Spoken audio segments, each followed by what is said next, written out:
IT 트렌드를 소개해드리는 사이언스 앤 IT 시간입니다. 네, IT 칼럼니스트 이효은 씨 나와 계십니다. 안녕하세요. 안녕하세요. 네, 오늘은 어떤 IT 트렌드 살펴볼까요? 예, 요즘 연말 연시라서 여러 가지 일들로 굉장히 바쁘신 분들 많이 계시잖아요. 그렇죠. 송년회다, 막년회다 해서 이제 약속도 많고요. 정리하고 챙겨야 할 것들도 굉장히 많이 늘어나고 있는데요. 네네. 오늘은 이렇게 바쁜 분들을 도와줄 스마트 비서들에 대해서 한번 알아볼까 합니다. 네, 스마트 비서라고 하면 뭘까요? 똑똑한 비서일까요? 보통 비서 업무라고 하면 네. 방문객이나 아니면 전화를 응대한다거나 아니면 일정을 대신 관리해 준다거나 아니면 문서를 작성하거나 하는 그런 일들이잖아요. 네. 네네. 간단히 말해서 이제 한 사람이 해야 할 여러 가지 일들을 챙겨주시는 분들을 보통 비서라고 부르는데요.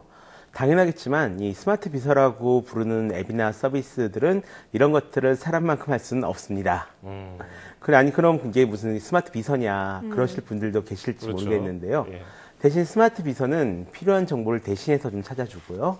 또 그것을 잊지 않게 도와줍니다. 그래서 그것만으로도 이제 큰 도움이 되는 거죠. 사실 보통 우리가 정보가 필요할 때 알아서 간섭을 하거나 찾는 경우가 대부분인데 그런데도 불구하고 스마트 비서들이 필요한 정보를 찾아준다.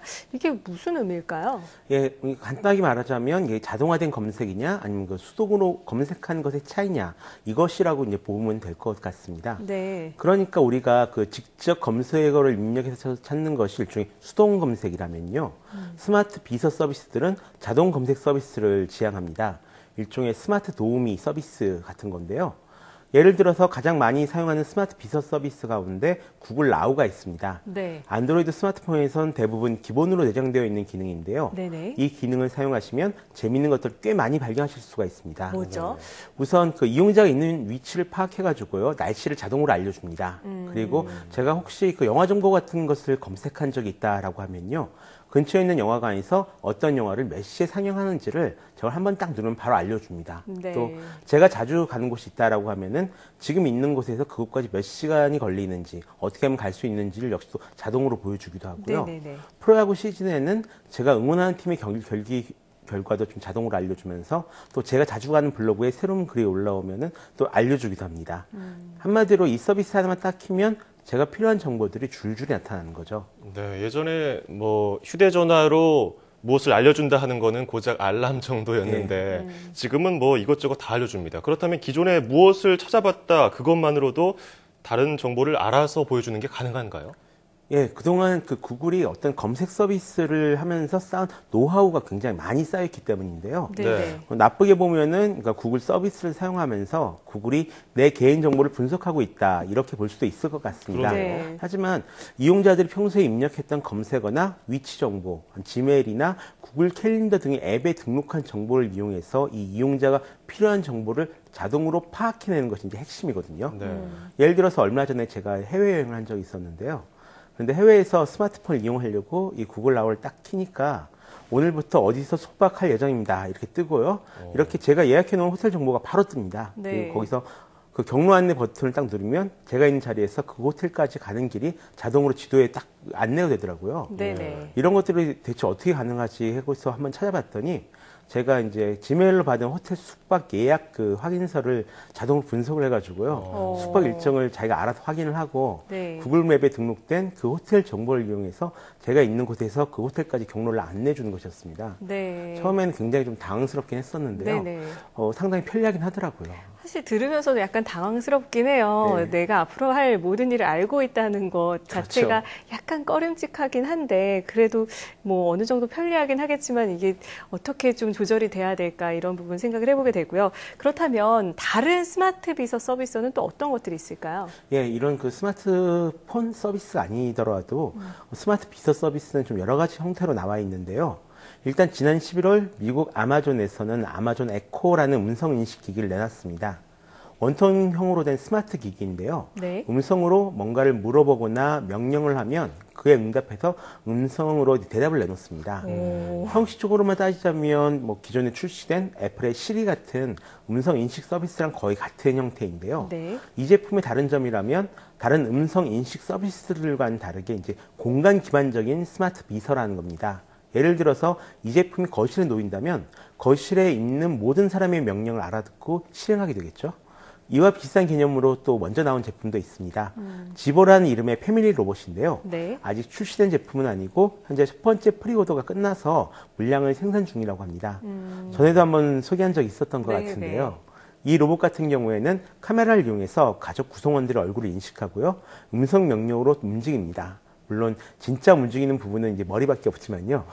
아마존 에코와의 차이점이라면 역시 통신 기능일 텐데요. 단순히 말을 알아듣고 정보를 전해주는 것뿐만 아니라 이 로봇을 이용해서 가족 간에 문자 메시지를 전달하거나 아니면 어떤 알림 이런 것들 메시지를 전달하는 것도 가능하다라고 합니다. 네, 이것들을 보니까 영화 허에서 사만다가 인공지능 소프트웨어 아니겠습니까? 네. 그것과 비슷한 게 아닌가 이런 많이 생각이 비슷하죠. 드는데 이게 사실 그동안에 검색했던 내역들을 다 분석해서 미리 이렇게 어떤 것을 할지 예측해서 네. 알려준다. 문제점은 없겠습니까?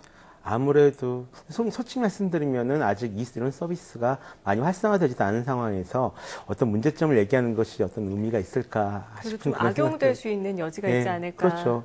근데 실은 벌써부터 등장하고 있는 문제들이 있긴 있습니다.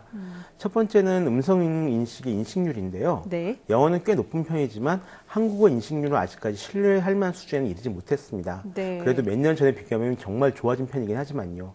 다른 하나는 아까도 이야기하셨다시피 이 스마트 비서 서비스는 이용자의 개인적인 데이터를 취합해서 앞으로 필요한 정보를 예측하는 그런 기능을 가지고 있습니다. 네. 그런데 여기서 굉장히 불안하게 여기시는 분들이 좀 많이 계실 것 같은데요.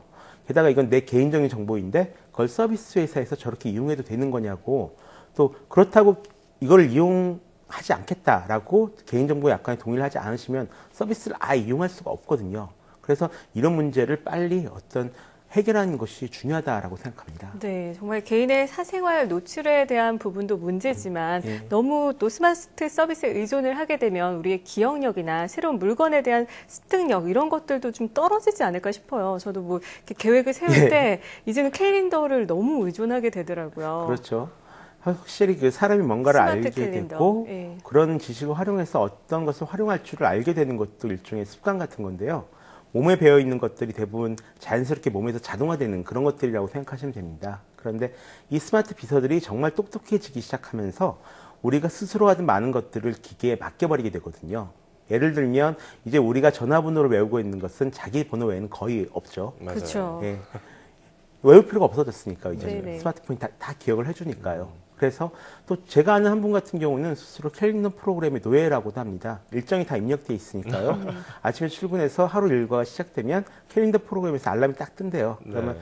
30분 후에 회의가 있습니다. 그럼 네, 회의 준비하고요. 맞습니다. 30분 후에 미팅이 있습니다. 미팅 준비하고 이게 계속 이대로 움직이면서 생활한다라고 하시는데 황현주 앵커와 같은 네, 제 일정을 얘기해 주시는 것 같아요. 예. 이렇게 그 스마트 비서 서비스를 통해서 머리가 편해지는 것은 굉장히 좋은 일이지만 너무 그런 서비스에 이끌려 다니지 않도록 신경을 많이 쓰셔야 할 것 같습니다. 네. 뭐 약속이나 일정을 잊어버리지 않도록 도와주고 유용한 정보를 빠른 시간 내에 제공해 주는 것은 좋지만요. 필요 이상으로 사용하거나 의존하지는 않도록 주의해야겠습니다. 지금까지 IT 칼럼니스트 이호은 씨와 함께 스마트 비서에 대해 알아봤습니다. 고맙습니다. 고맙습니다.